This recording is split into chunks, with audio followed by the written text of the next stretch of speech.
Isso aí. Então, eu peço aos irmãos que abram em Apocalipse capítulo 13 para esta noite. Apocalipse 13. Você lembra que no nosso último encontro, nós estudamos o capítulo 12.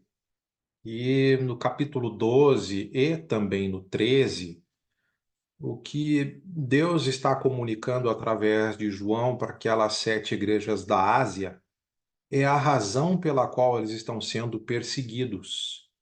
Há uma batalha espiritual entre Deus e o diabo. E pode ser que, da perspectiva dos irmãos que estão morrendo, no meio da mais severa tribulação, que Satanás tenha tanto poder assim. E o capítulo 12 vai nos informar a razão pela qual as perseguições estão acontecendo. Informa para a gente, mas informou em primeiro lugar para aqueles irmãos lá. E a razão assim não é porque Satanás é vitorioso. Muito pelo contrário, a razão pela qual as perseguições estão acontecendo é porque ele foi derrotado por Jesus na cruz e perdeu a capacidade que ele tinha de acusar os irmãos.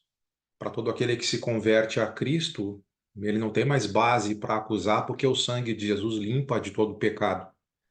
Você lembra que, por meio de símbolos, nas histórias de Apocalipse capítulo 12, tinha uma mulher que representava o povo de Deus no Velho Testamento, que estava para dar à luz um filho. E o dragão, que é Satanás nesse contexto, se pôs em frente à mulher antes mesmo dela dar à luz, na expectativa de matar esse filho. E, inclusive, ele não consegue matar o filho. E durante a vida de Jesus teve diversas tentativas, mesmo no nascimento de Jesus, nos primeiros anos da infância dele, através de Herodes o Grande, teve aquela matança dos bebês em Belém, e Jesus foi preservado por Deus, e depois houveram diversas perseguições contra Jesus durante a caminhada dele, e somente dentro da soberania de Deus, no tempo em que Deus quis, depois de 3 anos e meio de ministério, é que Jesus foi crucificado. E Satanás estava bastante assim contente com a crucificação de Jesus, porque a expectativa dele é acabar com Deus e com o plano de Deus. Porém, sem ele saber, ele estava contribuindo com o povo de Deus. Jesus foi enviado a esse mundo como nosso redentor e através do sangue derramado, Deus estava nos comprando das trevas e estabelecendo-nos como igreja dele, como reino dele. Satanás, então, através daquela batalha contra Miguel e os seus anjos, está descrito no capítulo 12, uma maneira simbólica de dizer que ele perdeu. Perdeu e agora ele não tem mais como acusar os cristãos. Depois da crucificação de Jesus, ele tenta fazer isso e não pode mais.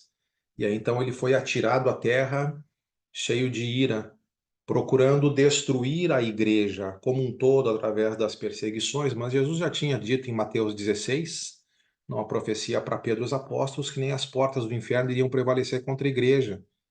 E o que nós temos em Apocalipse capítulo 12, versículos 13 a 16, é a descrição dessa tentativa. Ele até arroja a água da sua boca, um rio, atrás da mulher que representa a igreja.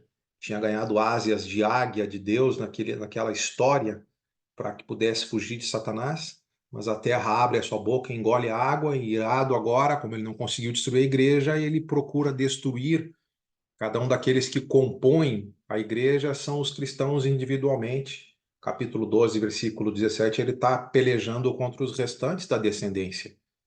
Então, está sendo explicado para a igreja, para os irmãos da Ásia Menor, daquelas 7 igrejas, a razão pela qual eles estão sendo perseguidos. Longe de apontar para a vitória de Satanás, não, é a derrota.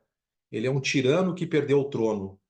Ele está tentando de todas as formas, então, se vingar, porque toda a tentativa dele é destruir os planos de Deus e o seu povo, e agora ele tenta individualmente apartar cada um de nós do Senhor.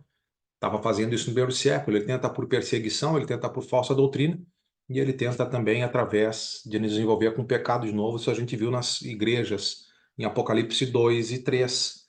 E o que nós tínhamos parado no Apocalipse 12 e 17 era agora Satanás em pé na areia do mar, nessa cena, porque ele é um ser espiritual e ele não tem como adentrar o mundo físico para fazer alguma coisa diretamente contra os irmãos, então ele vai chamar dois aliados, besta que emerge do mar e besta que emerge da terra, para que através dessas duas bestas, então, ele possa perseguir os nossos irmãos, e aqui é a continuidade da razão pela qual as perseguições estão acontecendo. E aí, então, no 12:17, primeiro João vê emergir do mar uma besta, e depois, em 12:11, ele vai ver emergir outra besta, e aí da terra. E aí a geografia aqui vai nos ajudar um pouco, porque João está na ilha de Patmos, pensa que a ilha de Patmos é essa mão aqui. Se ele olha para a esquerda, de onde ele está, na direção do mar, ele chegaria a Roma nessa viagem. O mar vai dar a Roma. Então, a ideia da primeira besta, e a gente vai tentar comprovar isso com textos aqui para vocês, é que é o Império Romano representado pelo seu perseguidor. E essa besta que emerge do mar, então, é a razão das perseguições que estão acontecendo contra os cristãos. E da ilha de Patmos, olhando para a sua direita, inclinado, você teria a Ásia Menor. E ali vai ser a besta que emerge da terra, e ali então vai estar representada a falsa religião que promove a adoração ao imperador perseguidor. E por isso, então, a gente tem uma besta que emerge do mar e uma besta que emerge da terra, que está realmente fazendo com que os nossos irmãos sofram através de tudo que está acontecendo contra eles, e é com esse contexto na cabeça, então, que a gente vai observar esse texto agora. Mas ele vê emergir do mar uma besta. Essa besta tem 10 chifres e ela tem 7 cabeças, e sobre os chifres 10 diademas, e sobre as cabeças nome de blasfêmia. E a besta que ele viu, versículo 2, era semelhante a leopardo, com pés como de urso, boca como de leão, e deu-lhe o dragão o seu grande poder, o seu trono e grande autoridade. Para os cristãos que estão pegando esse texto, de Apocalipse 13, versículos 1 e 2, e têm conhecimento dos textos proféticos do Velho Testamento, fica fácil identificar esse animal, essa besta que está descrita aqui, como o império perseguidor que está atuando contra a igreja no momento em que Apocalipse é escrita, e é o Império Romano. Nós temos um texto de Daniel capítulo 7, e aí eu vou citar para vocês Daniel capítulo 7, mas a gente pode deixar aberto lá. Eu vou citar algumas coisas para vocês e outras que são importantes. Eu vou acabar fazendo a leitura, mas se você olha para Daniel capítulo 7, agora a gente está voltando 6 séculos antes da história, cerca de 550 antes de Cristo, onde Daniel, no primeiro ano de Belsassar, ele acaba então tendo um sonho e uma visão diante dos olhos dele, e ele estava olhando, capítulo 7, versículo 2, e tinha os 4 ventos do céu agitando o mar, e aí 4 animais diferentes uns dos outros estão subindo do mar na visão de Daniel. E aí ele descreve o aspecto. Nota, o primeiro era como o leão, e tinha asas. Eu vou pegar só a característica principal que liga com o que a gente leu lá em Apocalipse agora, ok? Mas o primeiro era como leão. O segundo, capítulo 7, versículo 5, era como urso. Depois ele continuou olhando o capítulo 7, versículo 6, e o terceiro que subiu do mar era semelhante a um leopardo. E depois um quarto animal, capítulo 7, versículo 7, nas visões dele, era um animal terrível e espantoso, e sobremodo forte, tinha dentes de ferro, devorava e fazia em pedaços, e pisava aos pés o que sobejava, era diferente de todos os animais que apareceram antes dele, e tinha 10 chifres. E aí, capítulo 7, versículo 8, ele estava observando os chifres, subiu outro pequeno, diante desse pequeno foram arrancados 3 daqueles 10, e nesse chifre havia olhos como os de homem e uma boca que falava com insolência. E aí 7:9, Deus estabelece o tribunal dele e julga esses impérios. Os impérios vão caindo, e especialmente há um julgamento especial contra esse quarto império.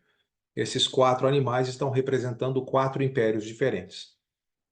É uma profecia que ela precisa ser interpretada de maneira paralela a Daniel capítulo 2. Você lembra que em Daniel capítulo 2 é o Nabucodonosor que tem um sonho, e é uma grande estátua que é formada por 4 diferentes espécies de metais preciosos, assim, né? ainda que ferro não seja muito um metal precioso, mas a cabeça naquela visão dele era de ouro, na visão de Nabucodonosor, no sonho dele, e aí o peito e os braços eram de prata, e aí o quadril e bronze, quadril era de bronze, e aí as pernas e os pés eram de ferro e o pé até misturado com barro. E na interpretação, o Daniel disse que a cabeça de ouro representava Nabucodonosor, que era o imperador da Babilônia, então o reino babilônico, e que esse reino cairia e seria substituído pelo reinado de prata, que o próximo reino que veio foi Medo-Pérsia, e depois cairia a Medo-Pérsia e viria a Grécia, e depois viria um quarto reino, e é o Império Romano. E nos dias do Império Romano, Daniel 2:44, Deus estabeleceria o reino dele que jamais teria fim. E aí então agora nós caímos em Daniel capítulo 7, e de novo você tem a ideia de quatro reinos, só que agora não está representado por quatro metais, mas está representado por quatro animais, e o leão vai representar a Babilônia, aqui o urso vai representar a Medo-Pérsia, e daí o leopardo vai representar a Grécia, e o quarto reino aqui, que representa aquele animal do capítulo 7, versículo 7, terrível, espantoso e sobremodo forte, que tem 10 chifres, e que tem um chifre que é até uma boca que fala com insolência, e depois vai ter a explicação de Daniel para Daniel sobre essa visão dele. E nota comigo o capítulo 7, versículo 17 na explicação. Esses grandes animais são quatro reis que se levantam da terra, que estão representando logicamente reinos, e aí a gente está falando de novo de Babilônia, Medo-Pérsia, Grécia e Império Romano. Mas, apesar disso, apesar desses quatro reinos se levantando, 7:18 na profecia diz que os santos do Altíssimo iriam receber o reino e possuí-lo para todo sempre, de eternidade a eternidade, especialmente nos dias do quarto reino. Está ligado com Daniel 2:44. Daniel 2:44, nos dias do quarto reino, Deus iria estabelecer o reino dele que jamais teria fim. Está ligado com Daniel capítulo 7, versículo 18. Mas aí ele teve Oi, desejo oi, de oi, conhecer. oi. Oi? Desculpa aí, Opa? eu estava testando o microfone, estava sem funcionar. Boa noite. Ah, boa Continue. noite, fique tranquilo, te escutamos bem, Renato, que legal. E aí, então, 7:19, o Daniel teve desejo de conhecer mais a respeito daquele quarto animal, que era terrível, né? Do capítulo 7, versículo 7, que era espantoso, sobremodo forte, e que fazia em pedaços e despedaçava tudo que estava debaixo dos pés dele. E aí, capítulo 7:20, e também a respeito dos 10 chifres que tinha na cabeça, e do outro que subiu, do qual diante caíram três, daquele chifre que tinha olhos e uma boca que falava com insolência. Ele parecia mais robusto que os seus companheiros. E esse chifre 21 fazia guerra contra quem? Contra os santos de Deus. E prevalecia contra os santos de Deus nessa guerra que ele fazia. Até que veio o ancião de dias e julgou a causa dos santos, né? Defendeu os santos, e aí os santos possuem o reino, porque Deus acaba fazendo justiça e acaba derrubando esse quarto império. E aí, 7:23, ele disse: o quarto animal será um quarto reino na terra. Você lembra? Tem Babilônia, Medo-Pérsia, Grécia, e o quarto reino é Roma. E ele está explicando 23. E vai ser diferente de todos os outros reinos. Ele vai devorar a terra e vai pisar os pés e vai fazer em pedaços. Os 10 chifres correspondem a 10 reis que se levantaram daquele mesmo reino. E depois se levanta um outro, que vai ser diferente dos primeiros, e vai abater 3 reis. E nota 25, ele profere palavras contra o Altíssimo, magoa os santos do Altíssimo, e aí os santos vão ser entregues para ele um tempo, 2 tempos e metade de um tempo. Lembra que eu falei para vocês que isso representa 3 anos e meio, um tempo, um ano, 2 tempos mais 2 anos, 3, mais meio, 3 anos e meio, que é igual a 42 meses e 1.260 dias. Guarda isso porque a gente vai ver isso lá em Apocalipse 13. Mas depois que, assim, esse quarto reino representado pelo seu imperador perseguidor persegue Deus e persegue a igreja, de novo, 7:26, se assenta o tribunal de Deus e tira dele o domínio para o destruir e o consome até o fim, e aí o reino, o domínio e a majestade dos reinos debaixo de todo o céu serão dados aos povos dos santos do Altíssimo, e vai ser um reino eterno, e e todos os domínios o servirão e lhe obedecerão, e aí termina o assunto. Mas a gente pegou bastante informação aqui, que eu não tenho muita preocupação que você tenha entendido com profundidade, porque ao ler Apocalipse 13 agora, você vai ligando na sua mente coisas que a gente leu aqui. E aí vai ficar fácil de identificar a besta que emerge do mar como o Império Romano representado pelo seu imperador perseguidor, que à época é Domiciano. Ok? Mas voltando para Apocalipse capítulo 13, então, você lembra lá que aquelas 4 bestas que surgiram do mar de Daniel 7 tinham um aspecto, a primeira de leão, a segunda de urso, a terceira de leopardo, e o quarto era terrível, né? Sobremodo diferente e violentíssimo assim. Agora a gente olha aqui para capítulo 13, versículo 2, ele começa a descrever essa besta, e essa besta que ele está vendo era semelhante ao leopardo, com os pés de urso e com boca de leão. Então, João, lembra que ele pega o material de construção do texto dele dos textos do Velho Testamento. E aí é quase como se ele estivesse dizendo o seguinte: olha, o quarto reino, que é o Império Romano, é como se ele tivesse assim devorado os outros impérios. E tendo devorado os outros impérios, pegou as características, um pouco de cada característica de cada um daqueles impérios, que sempre foram impérios tiranos e impérios dominadores. E aí a ideia então é essa. É como se o leão cai, mas ao cair o urso come o leão. E aí pega lá a característica um pouco do leão, um pouco do urso. Aí cai o urso, que era o segundo império, o leopardo vence. E aí o leopardo come o urso. Aí fica com característica do leão, do urso e do leopardo. E aí dá essa visão de um animal terrível, sobremodo diferente. E essas ligações que João está procurando fazer na mente dos irmãos que leram aquele texto lá. Porque a época em que Apocalipse está escrito, os outros 3 reinos já tinham caído. Já tinha caído Babilônia, já tinha caído Medo-Pérsia, já tinha caído Grécia. E agora é a época do Império Romano. Então é como o Império Romano tivesse incorporado as características negativas e tiranas dos demais impérios, afora a característica tirana do próprio império, acrescentando força a essa besta perseguidora em Apocalipse capítulo 13. E aí está dizendo no 13:2 que o dragão, que é Satanás, que a gente viu Apocalipse 12, versículo 9, deu aí a autoridade, deu o seu trono e grande autoridade para essa besta. Então, Satanás está chamando o Império Romano como aliado para perseguir, capítulo 12, versículo 17, os descendentes da mulher que estavam que estão em Cristo. Você sabe que se a gente está em Cristo, ele não tem base para acusar. Como é que ele vai conseguir nos destruir se ele nos afasta de Cristo? E ele vai utilizar de todas as formas para que ele possa conseguir isso, porque ele é Satanás, o inimigo de Deus e o nosso inimigo, aquele cuja essência é má e quer destruir a obra de Deus de todas as formas. Então, versículo 3, o que é que o João vê? Uma das cabeças, lembra que tinham 7 cabeças, ela foi golpeada de morte, mas aí essa ferida mortal foi curada e toda a terra se maravilhou seguindo essa besta. Então, deixa eu te dar 2 visões importantes sobre isso. Uma das características de Satanás, e por isso tudo que é ligado a Satanás é falso. Lembra que ele é o pai da mentira. Uma das características dele é tentar imitar a religião de Deus para enganar pessoas, certo? Então, você tem na divindade, a divindade da verdade. Você tem Deus Pai, você tem Deus Filho, que é Jesus, e você tem o Espírito Santo. E nós estamos debaixo dessa religião verdadeira. Agora, Satanás faz um simulacro disso. No capítulo 12, ele está representando o papel de Deus Pai, mas ele é um Deus Pai falso, ele é o pai da mentira.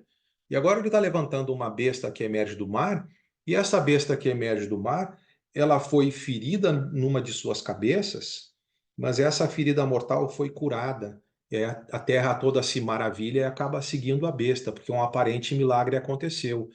É um simulacro nessa visão de algo que aconteceu com Jesus. Jesus morreu, foi sepultado, mas aí Jesus ressuscitou e nós nos maravilhamos e seguimos Jesus por causa disso. Então a besta que emerge do mar vai representar nesse simulacro de verdade, que é a falsidade de Satanás, Jesus, assim, né?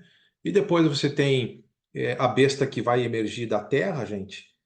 Você nota que ela vai, assim, sustentar a falsa religião.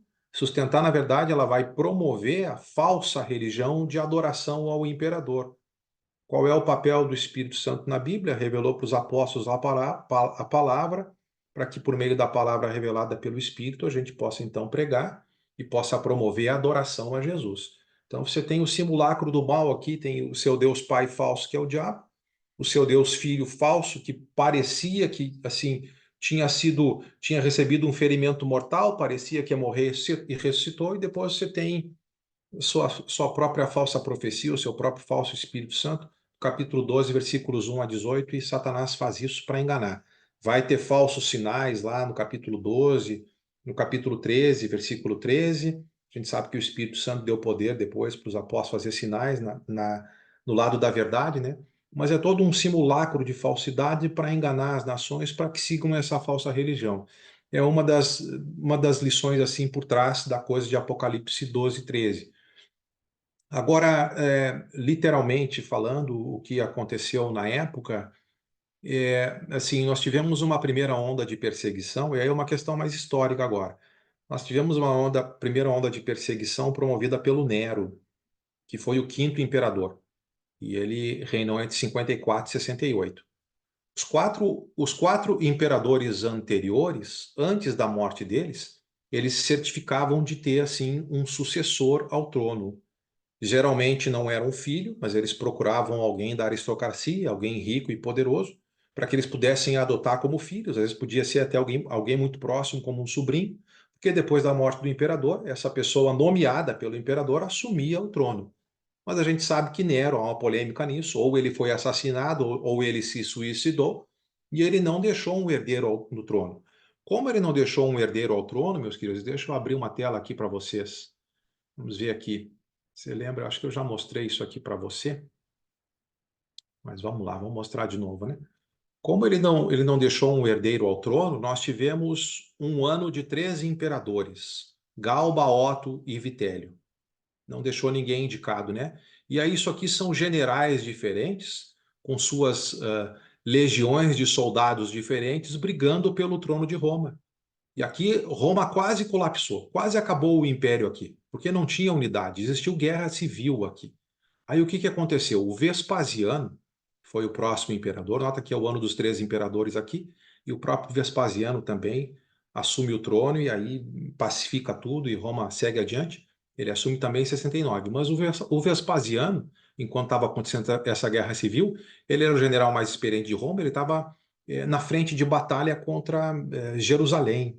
Ele teve aquela revolta na Judéia, e ele estava lá nessa frente de batalha.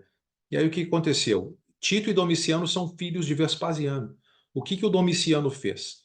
Ele conseguiu derrotar essas legiões, e aí então ele conseguiu ser a eminência parda no império, e aí então, depois de derrotar e de fazer acordo com as legiões, ele pediu que o pai dele, Vespasiano, viesse para Roma, e aí então o pai de Domiciano, que é Vespasiano, assumiu o império como o outro imperador, e ele reinou entre 69 a 79. Quem é que foi para o lugar de Vespasiano como general na frente de batalha contra a Judéia entre 68 e 70? Foi o general Tito, que era filho de Vespasiano, foi lá. Mas ele reinou durante pouco tempo, entre 79 e 81.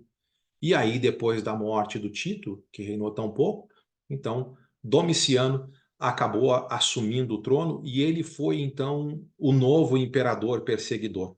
Mas diferente de Nero, onde as perseguições estavam mais circunscritas a Roma, ele acabou espalhando a perseguição para outras regiões do império, e inclusive a Ásia Menor, onde esses nossos irmãos das 7 igrejas da Ásia estavam vivendo.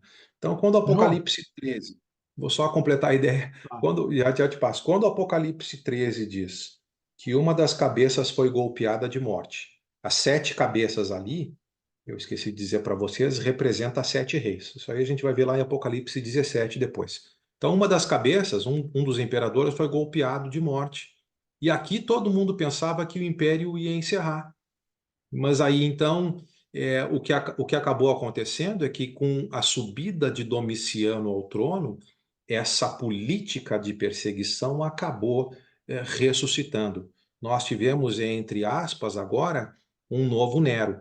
Um Nero redivivo, não literalmente redivivo, não literalmente ressurreto, mas a política dele de perseguição ela acabou ressuscitando, e é por isso que no livro de Apocalipse aqui está dizendo que uma das cabeças foi golpeada de morte, mas é como se essa ferida mortal ela acabasse sendo curada e aí está toda a terra se maravilhando. Olha que império que nós temos, o Império Romano debaixo do qual nós estamos é um império forte que domina pela força e esse império jamais vai ser destruído.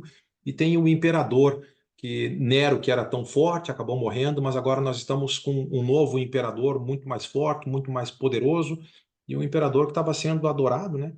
E querendo ser adorado, então, e implementando essa doutrina de adoração ao imperador. Tá bom, Não, não, gente? não, não fecha lá, João. Eu ia perguntar lá naquele quadro Ah, lá. vamos lá, sim, deixa eu abrir aqui de novo. Desculpa, eu falei muita coisa, gente, mas é tanta coisa histórica que a gente precisa para entender o texto aí. Contigo, Só meu para me, querido. me situar melhor no contexto histórico. Ali, Vespasiano, no ano de 70, se consumou a profecia de Jesus em Mateus 24, a queda de Uhum. Jerusalém. Anos Sim. 70, ali, o Vespasiano era o imperador e o Uhum. Tito era o general, correto? Sim, correto. Era isso, obrigado. Isso aí. Então, você vai ver depois que em Apocalipse 17, você vai ter, assim, 7 reis, Augusto, Tibério, Calígula, Cláudio e Nero, e aí você vai ter lá Vespasiano e Tito, e vai dizer que a besta é ele, o 8º rei. Mas aí, Josué, e aqueles outros 3 imperadores ali, é o ano dos 3 imperadores. Mas não é, eles nunca conseguiram assumir, né, gente? Aconteceu muita guerra civil e a tentativa deles se estabelecerem como imperadores, mas não conseguiram. E aí o Domiciano limpou o terreno do pai dele e pediu para chamar o pai dele que estava lá em Jerusalém como general, ainda e ele foi imperador. Talvez por isso, lá nas profecias que a gente leu de Daniel capítulo 7, você tem lá 10 chifres que representam lá 10 reis e sobe um 11º chifre que arranca 3. Ok? Talvez seja isso.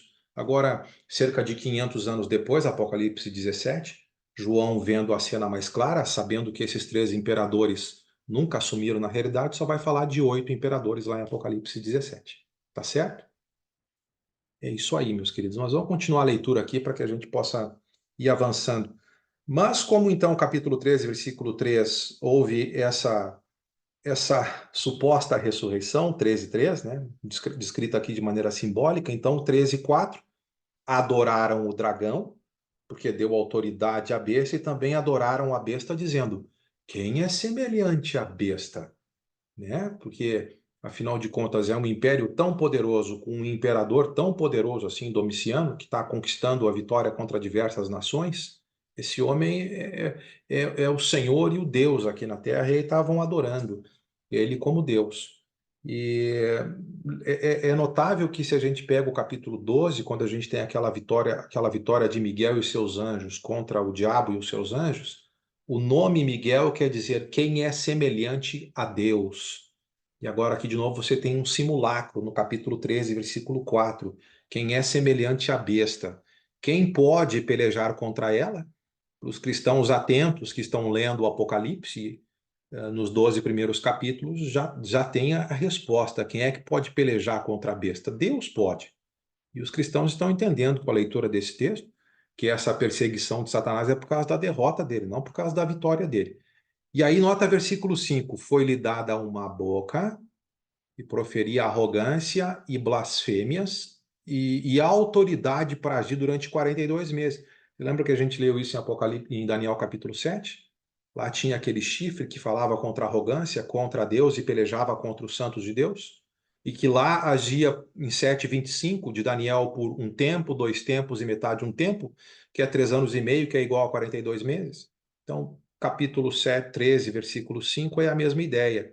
E nota que ele abre a boca em blasfêmias 13:6 contra Deus, para lhe difamar o nome, difamar o tabernáculo, a saber, os que habitam no céu, e foi dado também, 13:7, que pelejasse contra os santos e os vencesse.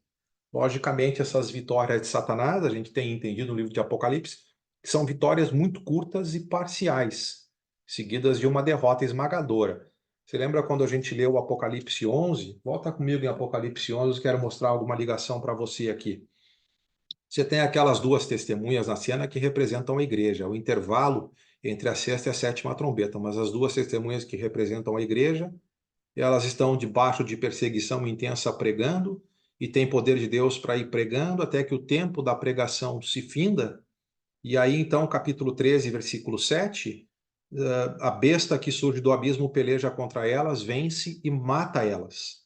E aí o cadáver fica estirado na praça da grande cidade durante 3 dias e meio lá, final do versículo 9, e aí teve assim comemoração daqueles que seguiam a besta, porque o testemunho fiel da igreja assim expunha o pecado daqueles que adoravam o imperador. E sempre que alguém prega a verdade para aqueles que não se convertem, é uma pessoa assim muito chata. Que bom se ela não existisse, né?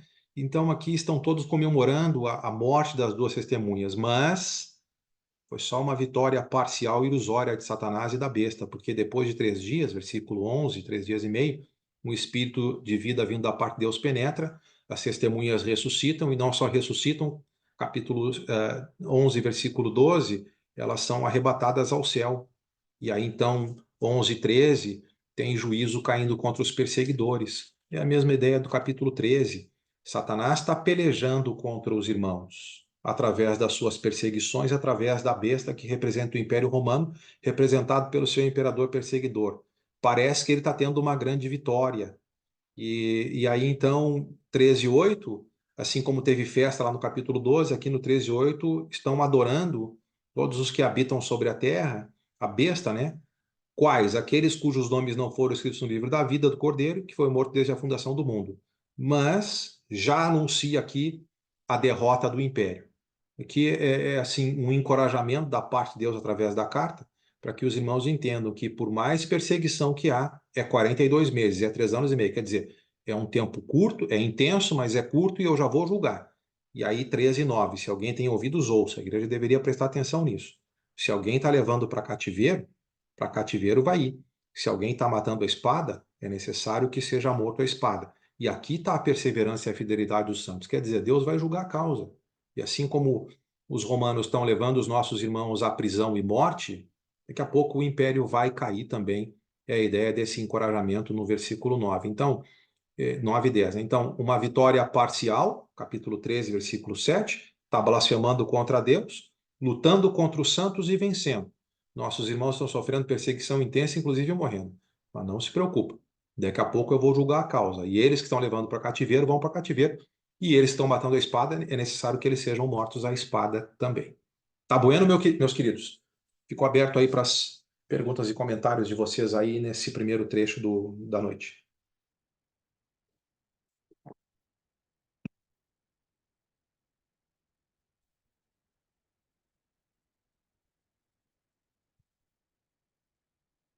Chaves, meu amado, com você a palavra.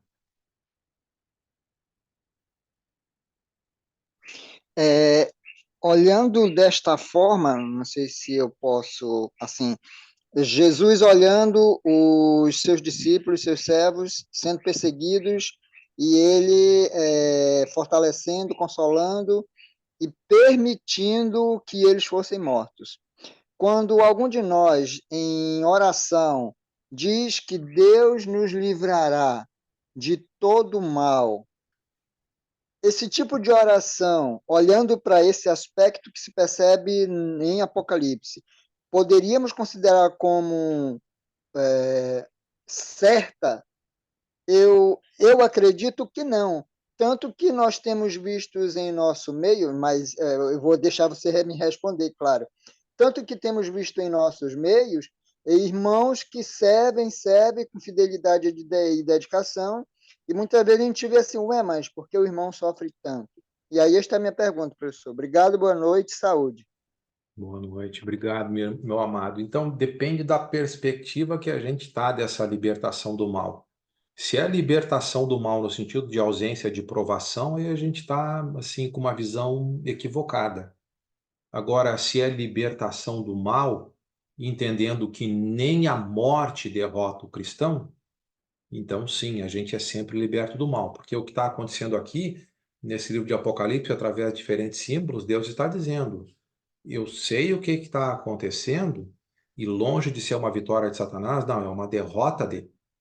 Porque ele está derrotado e eu estabeleci o meu reino, ele sempre tenta levantar nações para contestar o meu reino. E é por isso que vocês estão sendo perseguidos, inclusive uma perseguição que está levando vocês à morte. Mas permaneçam fiéis. E quem permanece fiel até a morte, recebe a coroa da vida, vai para a presença imediata de Deus. E então nem a morte separa o cristão de Deus. Quer dizer, o cristão é sempre um vitorioso. Se ele está vivo, ainda que perseguido, ele é um selado de Deus, ele é um protegido pelo Senhor, no sentido de o Senhor o conhece e sabe que ele faz parte do povo do Senhor. E se ele morre, é o fim? Representa a derrota? Não, não representa a derrota, porque Jesus apareceu lá em Apocalipse 1, naquela cena glorificado, com as chaves da morte e do Hades na mão. E é ele que tem o poder da morte e do Hades. E se a gente morre em Cristo, a gente parte para a presença imediata dele. Então, parafraseando Enio Latorre, a resposta para o irmão Chaves é sim e não. Se nós estamos com a perspectiva espiritual eterna, a gente é sempre liberto do mal. Se a gente está com a perspectiva de cristão não passa por provas, aí a gente está com a perspectiva errada. Tranquilo? Sabidinho esse professor. É, Lica. Bom ouvir a sua voz aí. É outro bordão Boa noite, mano. do Enio, né? Sabidinho ele. Cheio de sabidinhos. Agora, meus amados, ele vê ainda 13:11, tem uma outra besta que emerge da terra. Lembra que a que emerge do mar, ele está olhando para a esquerda, lá pelo mar vai chegar a Roma, o império, lá está o imperador. Agora, da terra é aqui na Ásia Menor. E é na Ásia Menor, onde as congregações estão estabelecidas ali na terra, diante dos olhos dele, é dali que sobe a besta que emerge da terra, a gente já vai ver o que representa. Então, essa segunda besta, ela tem assim uma aparência menos amedrontadora do que a besta que emerge do mar, porque nota que ela possui 2 chifres e parece um cordeiro. Lembra que, de novo, Satanás tenta imitar a religião de Deus. O cordeiro, dentro do livro de Apocalipse, é Jesus, né, gente? Está no capítulo 5. E o João sempre usou essa figura dos evangelhos. Jesus é o cordeiro de Deus que tira o pecado do mundo. João capítulo 1, versículo 29. Mas o que ele está dizendo é: não se engane. Parece cordeiro, mas tem voz de dragão. É alguma coisa maléfica, é do mal, é de Satanás, é diabólico. Essa besta que emerge aí da terra. E aí ela exerce toda a autoridade da besta, da primeira besta, né? Na sua presença. Lembra, o Império Romano representado pelo seu imperador. Especificamente, a gente vai identificar como Domiciano quando a gente chegar no capítulo 17. E aí faz com que a terra e os seus habitantes adorem a primeira besta, aquela cuja ferida mortal foi curada. Então, nota que a função da segunda besta, que tem toda a autoridade do imperador, com a qual ela age, é promover a adoração ao imperador romano. E aí, 13:13 opera grandes sinais. Lembra que, na realidade do evangelho, você pega os apóstolos, por exemplo, que promoviam a verdadeira religião, que é seguir Jesus, o nosso Rei dos Reis e Senhor dos Senhores, e inspirados pelo Espírito, eles pregavam, e com o poder do Espírito eles faziam sinais. O que é que Satanás faz através dessa besta que emerge da terra? Ele faz também, através desses representantes, sinais, de maneira que até fogo do céu faz descer a terra diante dos homens, e com esses sinais, logicamente, acaba seduzindo seduz os que habitam sobre a terra por causa dos sinais que foi dado a executar diante da besta, dizendo aos que habitam sobre a terra que façam uma imagem para a besta, aquela que ferida a espada sobreviveu, e lhe foi dado comunicar fôlego à imagem da besta, para que não só a imagem falasse, como ainda fizesse morrer quantos não adorassem a imagem da besta. A gente sabe que aí na Ásia Menor, como em outras províncias, a gente tinha assim um busto do imperador, né, nas províncias. E aí as pessoas então eram instigadas a acender fogo diante do altar do imperador, diante do busto dele, e manifestarem: César é o Senhor.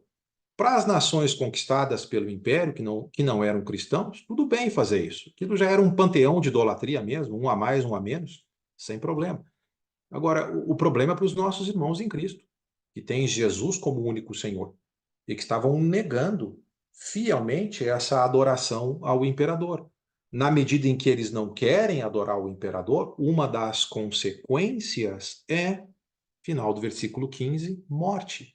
E aqui nós temos a explicação, então, do porquê que os nossos irmãos, então, estavam morrendo no primeiro século. Então, você como cristão tinha 2 possibilidades no primeiro século: você cede essa pressão aí e você nega Jesus e diz que César, o imperador, é o Senhor. No caso aqui, Domiciano é o Senhor. Você fazendo isso, você até consegue viver mais tempo, fisicamente falando. Mas e depois da morte sem Jesus? Uma eternidade sem Deus. Ou você nega a adoração ao imperador, fica com Cristo, vive fisicamente menos, mas você tem que ter a perspectiva eterna. Olha comigo Apocalipse 2, que a gente já passou, para eu marcar esse ponto aqui com vocês. Apocalipse capítulo 2, versículo 10 e 11. Não temas as coisas que tens de sofrer, o diabo está para lançar em prisão alguns dentre vós, para ser dispostos à prova. Tereis tribulação de 10 dias, ser fiel até a morte. Dar-te-ei a coroa da vida. Quem tem ouvidos, ouça o que o Espírito diz às igrejas. O vencedor, de modo nenhum, passa pela segunda morte. E quem é o vencedor aqui? O vencedor é o que não nega Jesus, que permanece fiel até a morte. Para esse, coroa da vida. Agora, se perde, se nega Jesus, aí vai passar pelo dano da segunda morte. Então, os irmãos, a grande pressão é assim, ter o olhar espiritual muito aguçado, e o livro de Apocalipse ajudou isso, para tomar a decisão certa. Vou decidir pelo momentâneo, nego Jesus para ter mais vida, ou continuo firme em Jesus e perco a minha vida. Era esse o grande drama dos nossos irmãos. Alguns comentaristas, mas isso a gente pode comprovar mais no segundo século, né? No primeiro século ainda não encontraram um documento como esse, mas no segundo século, no início, encontraram um documento chamado Libellus, e esse era um documento em que, então, ficava assim, um documento oficial que comprovava que você tinha adorado o imperador. E aí, então, as pessoas em geral do império estavam indo com esses documentos para casa e os cristãos não tinham esse documento para comprovar que tinham adorado o imperador, justamente porque se negavam a adorar o imperador.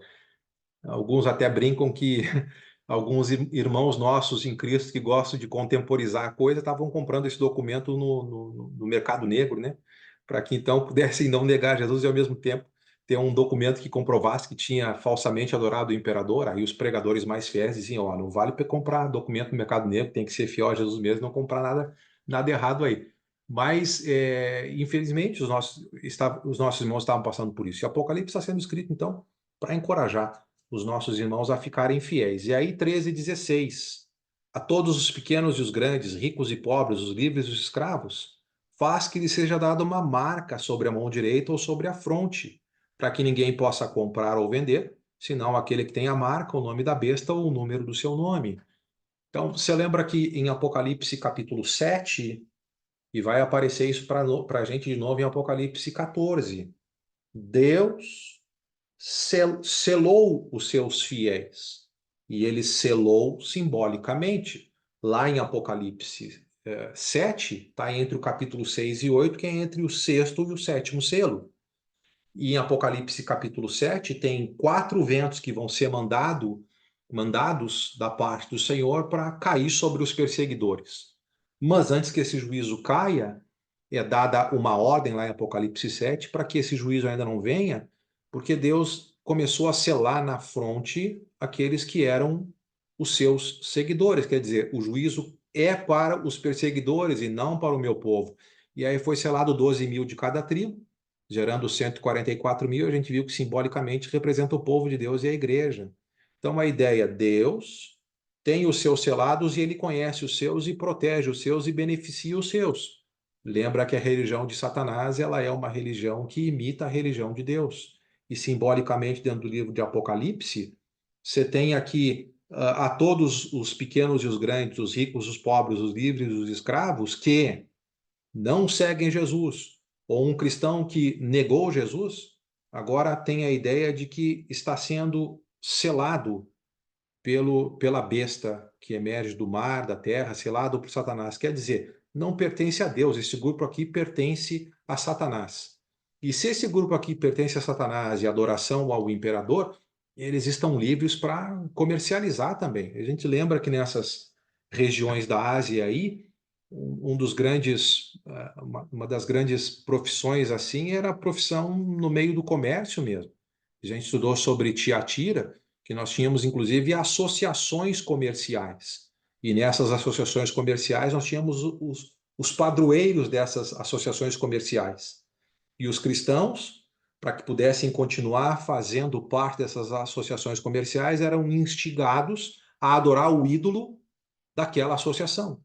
E na medida em que não adoravam, eram então expulsos das associações. E é por isso que lá em Apocalipse 2:20, na igreja de Tiatira, onde era muito forte esse negócio do comércio das associações, a Jezabel dizia para os irmãos que não tinha problema um pouquinho de idolatria e um pouquinho de Jesus. E aí ela instigava os irmãos a participarem dos alimentos sacrificados aos ídolos e participar, inclusive, das imoralidades sexuais que existia nessas adorações, nas associações a esses padroeiros, né? E aí agora aqui em Apocalipse 13, todos aqueles que adoravam o imperador estavam liberados para continuar comercializando normalmente. Agora, os cristãos não podiam comercializar. Se cristão não pode comercializar, existe uma via de também começar a faltar o pão de cada dia e morrer de fome. Então, de um lado, ou morre direto pela perseguição, ou do outro lado, uma morte lenta. Não pode mais participar do comércio. E aí, então, tem esses, simbolicamente, tem a marca, o nome da besta, o número do nome. Aqui está a sabedoria.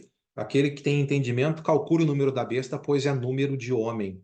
Ora, esse número é 666. Aí a gente tem diversas especulações do que significa essa marca da besta, esse número 666, e aí a gente tem que fazer uma interpretação coerente com o que a gente vem estudando até aqui, gente. Em primeiro lugar, não é literal. Assim como não é literal a marca na fronte dos servos de Deus, e em Apocalipse 7, em Apocalipse 14, aqui não é uma marca literal. É só uma figura para dizer: aqueles que estão marcados pela besta pertencem a ela, pertence à adoração ao imperador, pertence a essa religião promovida por Satanás aí de idolatria ao imperador. E você lembra também que no livro de Apocalipse, os números, eles não são literais, os números representam alguma coisa. O número aqui em Apocalipse é qualidade. Número 12 a gente viu que representa, é o número do povo de Deus. E aí por isso 12 vezes 12 deu 144 mil lá em Apocalipse capítulo 7. A gente tem visto que o número 10 representa a plenitude. O número 7, ele representa a perfeição, é o número da divindade. O número 6, ele está dizendo aqui, é número de homem. Por que é número de homem? O homem foi criado no sexto dia. E depois disso, ainda o homem, a partir de Gênesis capítulo 3, pecou, né? Então, o número 6 representa a humanidade, e a humanidade caída e fragilizada ainda, a humanidade pecadora. Quando ele fala 666, ele está falando sobre o homem que é mortal, frágil e na sua máxima potência de maldade. Ele não é só 6, ele é 666. Ele é o mal elevado na sua terceira potência, mas ele não é perfeito. Ele é 666, mas não chega a 7. 7 é o número de Deus, 7 é o número da perfeição. Ele pensa que é Deus, ele é 666, mas ele é menor do que Deus, porque ele é menor do que 7, e ele nunca vai chegar a 7. Ele é 666.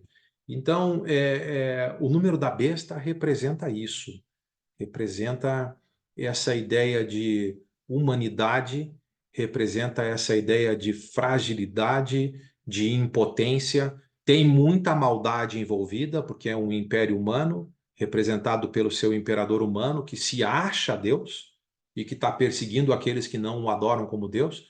Mas o que o texto de Apocalipse está nos dizendo, e está dizendo para os cristãos, que com sabedoria entendam, essa é uma religião humana e é um levante humano contra o reino de Deus. Isso não vai dar em nada.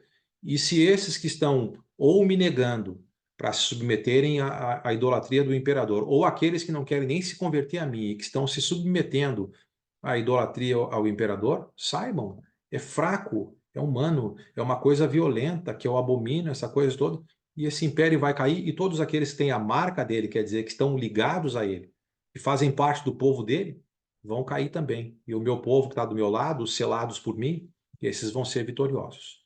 Tranquilo? É essa a ideia, gente, do 666 dentro do livro de Apocalipse. Fique à vontade. João, deixa eu ver se a minha linha de raciocínio está correta. Essa besta que saiu da terra é o culto ao imperador, os falsos profetas, que eu acho que é dado lá em Apocalipse 16, 13, 19, 20, essa Uhum. denominação. E quando a Sim. gente lê aqui, ó, esses falsos profetas, esse culto exercia toda a autoridade da primeira besta, ou seja, do imperador, lá na Ásia. Em nome Uhum. dela, do imperador, do culto imperador, Uhum. dela, fazia até seus habitantes adorarem a primeira besta, ou seja, o imperador. Uhum. E realizava os grandes sinais. Esses falsos profetas faziam isso, chegando a fazer descer fogo do céu da terra, por causa dos sinais que lhe foi permitido fazer. Aí, aqui que eu quero entrar, a permissão. Nós vemos lá em Deuteronômio Deus conduzindo o povo no deserto para provar o seu povo a sua fidelidade. Depois Uhum. nós vemos Jesus Cristo sendo batizado, recebeu o Espírito Santo de Deus e sendo levado pelo Espírito Santo ao deserto para Deus ser provado e Satanás ser tentado. Numa ação duas partes.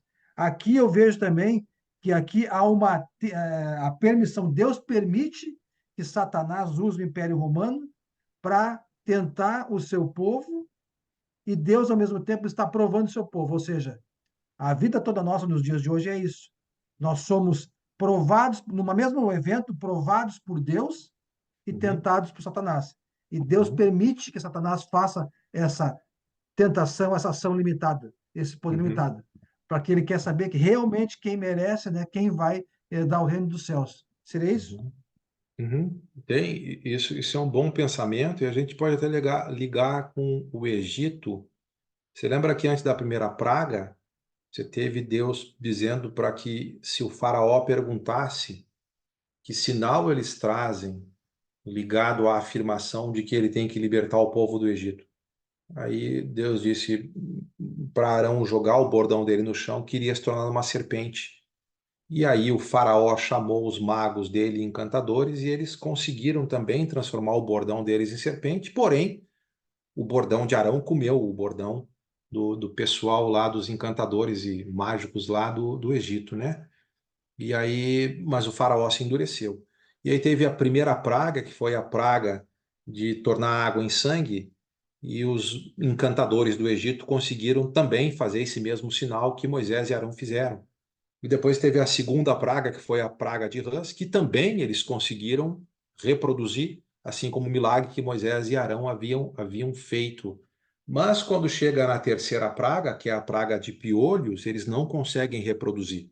E aí o que os mágicos do faraó disseram em capítulo 8, versículo 18, e fizeram os magos os mesmos com as suas ciências ocultas para produzirem piolhos, porém não o puderam, e havia piolhos nos homens e no gado. Então disseram os magos para o faraó: isso aí é o dedo de Deus. O dedo de Deus é mais poderoso do que a mão de Satanás. A gente sempre precisa entender que Deus tem muito mais poder. E às vezes existe alguma permissão de Deus de falsos profetas fazerem alguns sinais para isso aí que o Giovanni está dizendo, para provar o coração. Aqueles que têm um apego à verdade não se deixam enganar. Mas aqueles que, assim, não estão na verdade, não estão em Cristo, infelizmente se deixam levar por esses falsos sinais, ficam maravilhados e acabam seguindo uma falsa religião. Muito bom, Giovanni. João, e tu citou agora Egito, lá nós vemos também, que nós estudamos com os irmãos de Manaus, Deus, se quisesse, ele poderia destruir o faraó de imediato, mas Uhum, ele foi levando para provar para o Egito, para o povo dele, quem era Deus, e para provar os deuses, em minúsculo, quem era Deus. E uhum, hoje é a mesma coisa. Se Deus também, se quiser, ele acaba com tudo agora, acaba com Satanás e acaba com o mundo. Até a volta de Cristo, ele vai seguir no mesmo compasso do Velho Testamento, provando, nos testando, para ver quem realmente vai herdar o reino dos céus. E assim como teve a 10ª praga que esgotou lá o juízo final, vai ter simbolicamente também a 10ª praga de Deus, que será a volta de Cristo, né? Aí acaba com uhum. tudo, acaba com Satanás e acaba o julgamento final. Agora, meus queridos, deixa eu falar um pouco, depois passo para o Chaves, para Dani e Paulo César. É, essa ideia da falsa religião promovida nas províncias para adoração ao imperador tinha um interesse financeiro por trás, como sempre há nas falsas religiões. É impressionante.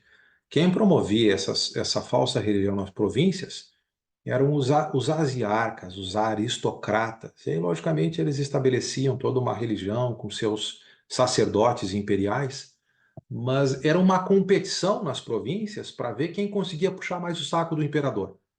Quem é que conseguia adorar ele de uma maneira mais intensa, assim, muito marketing em torno disso, né? E quem é que conseguia promover isso de uma maneira mais intensa, mostrando para o imperador que era muito fiel, assim, porque quem conseguia atrair a atenção do imperador ganhava benefícios financeiros para melhora nas províncias, né? Então, a gente já tinha isso desde a época, e nos dias de hoje a gente tem falsa religião, sempre tem envolvido a ideia de comércio por trás para ganhar dinheiro, de alguma forma, seja do governo, seja enganando o povo. Chaves, meu querido. E olhando desta forma, como o senhor colocou ainda há pouco, o número da besta, referindo-se que ela quer ser perfeita como Jesus se mostra, né, o reino de Deus e sua majestade e soberania, a gente poderia fazer um paralelo do tipo, Deus, a religião de Deus é perfeita, como você diz, verdadeira, e seus poderes e milagres são de fatos. A falsa religião, fazendo o que ela faz, como representado pelas duas bestas, né, os seus poderes, os seus milagres, etc. Eles buscam enganar quem não conhece com os seus poderes, que ali naquele cenário de fato existe, porém não verdadeiro, e isto faz com que quem não conhece permaneça lá. Deixa eu dar um exemplo, por exemplo. Muita gente faz promessas e no seu contexto ele fica curado.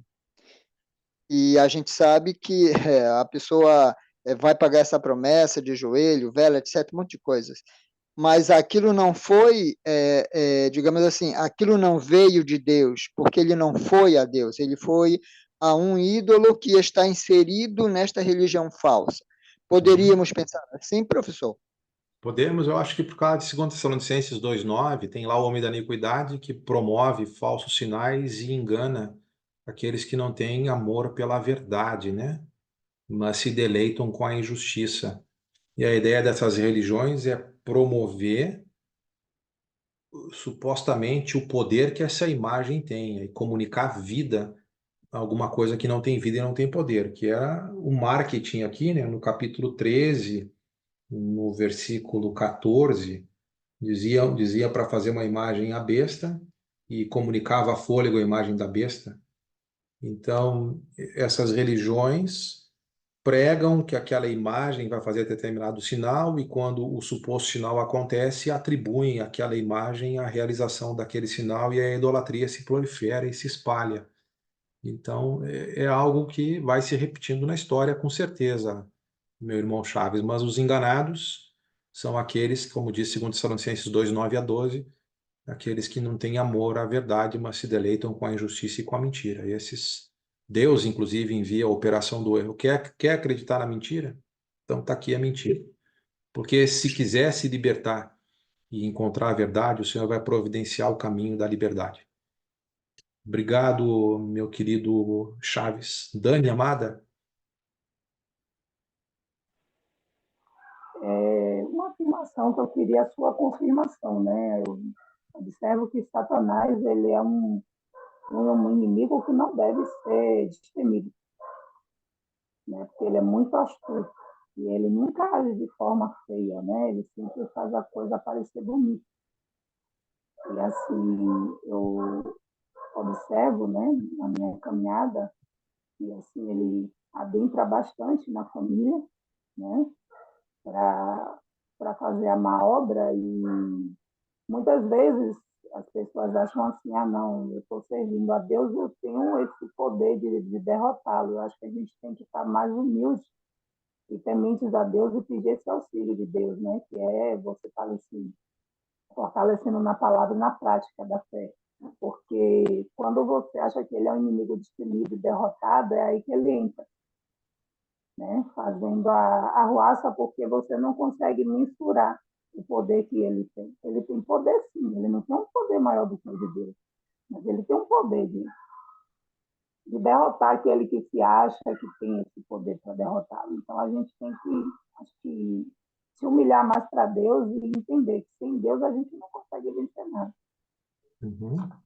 Então, esse texto do capítulo 12 e 13, ligando um pouco o que a Dani falou, está explicando para os irmãos a razão de tudo que está acontecendo. Longe de apontar para a vitória de Satanás, pelo contrário, ele foi derrotado por causa da cruz de Cristo e ele não tem mais como acusar, não tem mais base para acusar os irmãos. E a tentativa dele agora é apartar cada um de nós de Cristo individualmente, já que ele não conseguiu destruir com Cristo nem com a igreja. E a razão, então, das perseguições, ele chamou esses aliados, o imperador, que no contexto da carta é Domiciano, e mais essa falsa profecia que sustenta a adoração ao imperador, e que com esses representantes do imperador nas províncias, eles estão autorizados até para tirar a vida de quem não adora ou não permitir participar do comércio, além de outras diversas perseguições. Então, nesse sentido, ele é um tirano derrotado que sabe que pouco tempo lhe resta e está tentando destruir com cada um de nós, inclusive até os dias de hoje. Agora, do outro lado, como a Dani falou, não se nega que ele tem poder, é um leão que ruge procurando alguém a quem ele possa devorar. E a maneira que a gente vai derrotar ele não é com orgulho de imaginar que no poder humano isso se faz, mas como diz Tiago capítulo 4, versículo 7, submetam-se a Deus, fujam do diabo. Quer dizer, submetam-se a Deus, humilhem-se e submetam-se a Deus, e aí o diabo foge da gente. A maneira que a gente derrota ele é ligado ao Senhor sempre. Muito bom, Dani. Meu irmão Gracino, com você a palavra.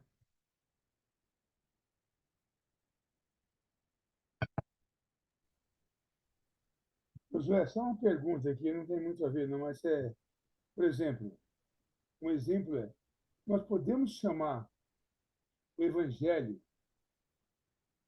de religião? O evangelho Então, das boas novas, misturar com essas outras coisas aí, porque biblicamente não diz que é uma religião. deixa eu pegar um texto aqui, meu irmão, Tiago capítulo 1, por gentileza, só para eu entendo o que você está falando, eu quero só basear algumas coisas aqui para depois eu possa me manifestar. Mas Tiago capítulo 1, ele está dentro do Evangelho, capítulo 1, versículo 27, vai dizer que a religião pura e sem mácula para com o nosso Deus e Pai é cuidar dos órfãos e das viúvas em suas necessidades e manter-se incontaminado do mundo, né? Então está falando a palavra religião. A palavra religião, ela não é uma palavra ruim, ela quer dizer religare. A gente religa a Deus através de Jesus. Então é uma palavra boa. Agora, nos dias atuais, ela ficou com uma conotação ruim, porque geralmente é ligado a essas falsas religiões, né, que propagam tanta falsa profecia. Então, se a gente está com a conotação do que a gente vê na religião hoje, é ruim. Se a gente está com a conotação bíblica, só a ideia do verbo, que é religare, aí é tranquilo. Então, o evangelho, no sentido, é também uma religião, porque o evangelho, em Cristo, nos religa a Deus. Nós estávamos separados por causa do pecado e pelo sangue de Cristo a gente religa. Bueno? Nesse Obrigado, sentido, valeu. não é nada. Obrigado, amado. Paulinho, querido. Boa noite, irmãos.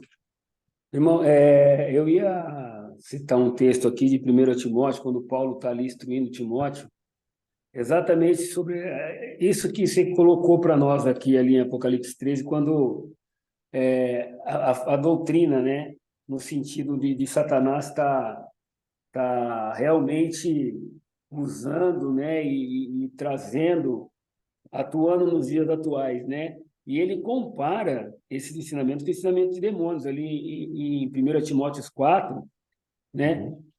Paulo diz assim: o Espírito diz claramente que nos últimos tempos alguns abandonarão a fé e seguirão espíritos enganadores e doutrina de demônios. Uhum. Olha só o que ele contradiz aqui, né? Tais ensinamentos vêm de homens hipócritas e mentirosos que têm a consciência cauterizada, né? E aí ele vai destrinchando aqui em Timóteo em relação a alguns efeitos que eles estavam proibindo, né? Casamento, costumes alimentares, né? Que não era a doutrina de Cristo naquele momento.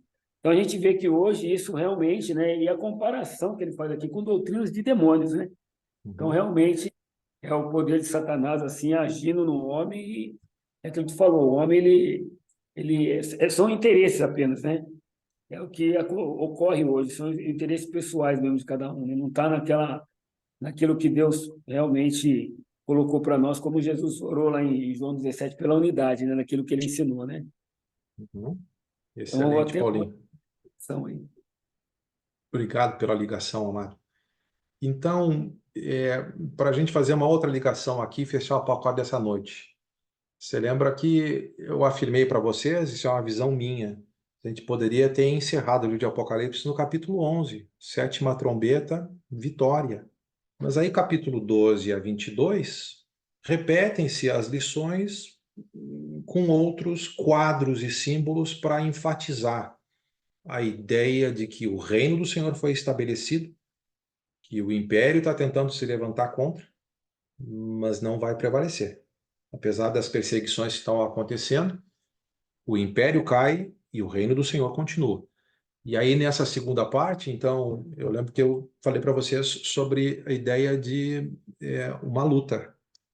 Foi apresentado desse lado do ringue agora Satanás com seus aliados, besta que emerge do mar e besta que emerge da terra, e os seus selados, aqueles que estão se submetendo a essa falsa religião.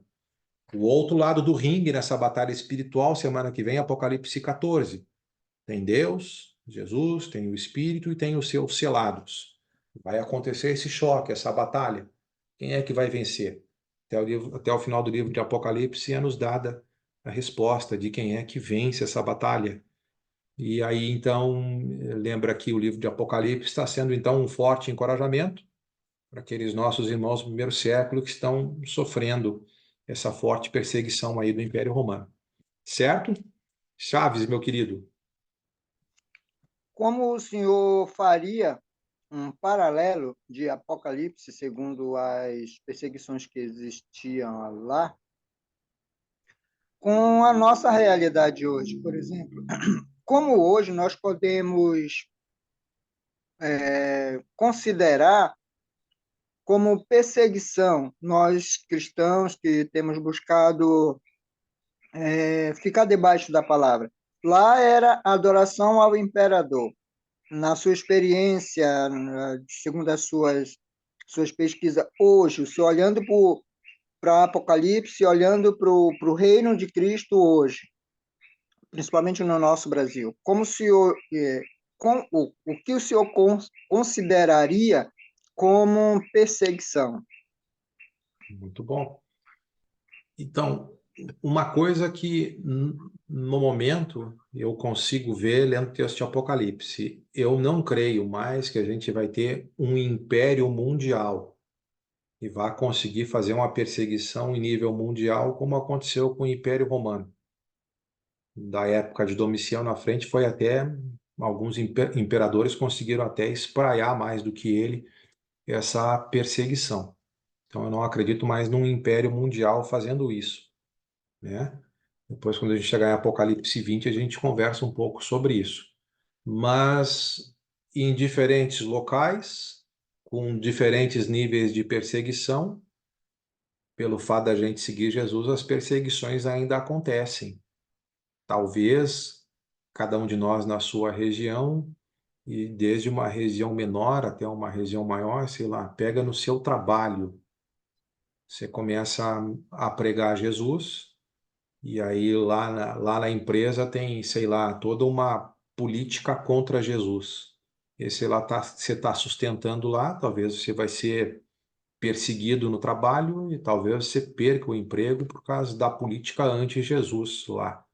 Talvez na sua roda de amigos você se converte a Jesus e daqui a pouco, por causa das suas novas convicções, você está colocando com muito respeito as suas convicções que você quer compartilhar sobre vida eterna em Cristo, mas eles não estão mais te aceitando e eles estão pouco a pouco se afastando e daqui a pouco eles até te expulsam das rodas, porque você não é mais interessante para eles. Talvez na família você se converte, a sua esposa está fora de Cristo e ela não quer saber disso e talvez em alguma circunstância, como diz 1 Coríntios 7, se o incrédulo quiser ir embora, você não fica escravo e daqui a pouco ele vai embora.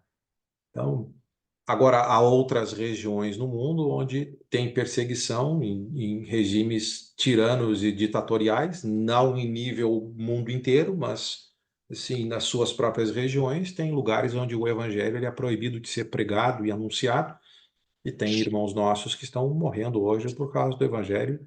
Então, existem diferentes níveis de perseguições em diferentes regiões, dependendo de onde estamos habitando. E Satanás age através da perseguição, Satanás age às vezes através da falsa profecia, falso ensino. No caso aqui, as duas coisas estavam ligadas. A falsa profecia sustentava a adoração ao imperador, que acabava gerando perseguição para quem não o fazia, mas às vezes falsa profecia e perseguição nem estão linkados. Às vezes é só a falsa profecia mesmo, falso ensino que acaba apartando os cristãos de Jesus. Ou Satanás tenta nos envolver com o pecado de novo, porque o pecado crescendo em nós, a gente esfria para Jesus e volta para o mundo. E as três formas que ele agia no primeiro século, ele segue agindo hoje, e pode ver que qualquer cristão que se afasta, ele vai se afastar por uma das três razões. Ou ele vai se afastar porque está sendo perseguido, ou ele vai se afastar porque se envolveu com falsa doutrina, ou ele vai se afastar porque se envolveu com o mundo de novo. E as estratégias de Satanás continuam as mesmas, e ele não é muito criativo, mas ele é astuto. E ele sabe que tem funcionado com os homens na história, e ele vai seguir assim até o fim. Giovanni e depois Francisco. Tu citou aí, eu tenho observado nos irmãos que se afastam, tanto próximo quanto virtual, nas conversas, que a perseguição ela não é literal, como nós vimos aqui, mas sim velada pessoal em relação ao mundo. Infelizmente, esses irmãos que se afastam, que eu tenho observado, é a falta de prioridade na busca do reino, a falta de prioridade na busca do crescimento espiritual, e volto a estarem entrelaçados novamente com os prazeres do mundo. Uhum. Isso eu tenho observado em todos que se afastam, e tanto próximo quanto nos estudos que a gente conversa com alguns irmãos aí. É o mundo, Satanás ainda oferecendo os prazeres do mundo, e nós, esses que se afastam, não compreenderam ainda que essa vida é passageira, passa muito rápido, e vão perder a vida eterna por isso. Josué, Satanás não tem base para acusar mais. De Apocalipse 12, não dê você essa base para ele, porque você pode dar essa base se você sair de Cristo. Nem eu, nem vocês. Lica, por gentileza, desculpa te Josué interromper. me sugeriu. Não, mano, eu que interrompi. Essa perseguição, ela acontece até dentro da igreja mesmo, não é? Sim, sim, pode acontecer dentro da igreja, né? A gente Uhum. está vivendo assim numa igreja tipo Laodiceia, Morna, que os irmãos estão com um pé no mundo e outro na casca de banana, né?